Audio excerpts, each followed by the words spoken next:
มาสำหรับខ្ញុំគឺកម្មវិធីល្អបងមានអ្នកគ្រប់គ្រងច្រើនហើយសម្រាប់ដៃគូរបស់ខ្ញុំគឺគាត់កីឡាករល្អគាត់មានទាត់មានម៉ាត់មានកែងបច្ចេកទេសគាត់គឺល្អហើយភាសាគាត់ការវាយ3ទឹកនេះគឺយើងអាចថាដូចគ្នាបងស្រុកយើងក៏3ទឹកមាន3ទឹក5ទឹកដូចគ្នាតែគាត់ហើយយើងមកពីចំណាយយើងគិតថា3ទឹកល្អព្រោះអីយើងកម្លាំងរបស់យើងហើយនឹងដែល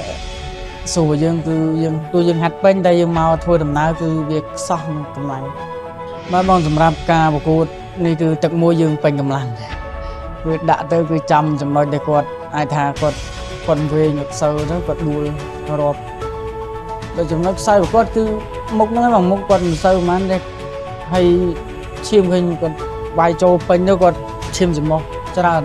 ហើយយើងតាមព្យាយាមផ្ដាច់គាត់ដែរតែគាត់ណាផ្ដាច់អត់បានគាត់ឆ្លាតគាត់បដូរបច្ចេកទេសគាត់វាយបានបងបើសម្រាប់ពៀននេះបើសិនជាក្រៅប្រទេសដូចជាលើកទី3បងនៅបារាំងបានពៀន1នៅជប៉ុនបានពៀន1ដែរហើយនៅចិនបានពៀន1ទៀតពៀនចិនធំជាងគេពៀនបារាំងហើយពៀនជប៉ុនទូចសម្រាប់ខ្ញុំគឺចង់ដាក់ផ្សព្វផ្សាយគុណខ្មែរទៅបណ្ដាប្រទេសផ្សេងៗឲ្យបានច្រើនបើសិនជាមាន sponsor ឬក៏ការរៀបចំពីបងប្រធានសហព័ន្ធបាទសម្រាប់ខ្ញុំគឺមានតែអរគុណបងប្អូនដែលស្រឡាញ់គាំទ្រហើយខ្ញុំពិតជាសប្បាយចិត្តមែនទែនដែល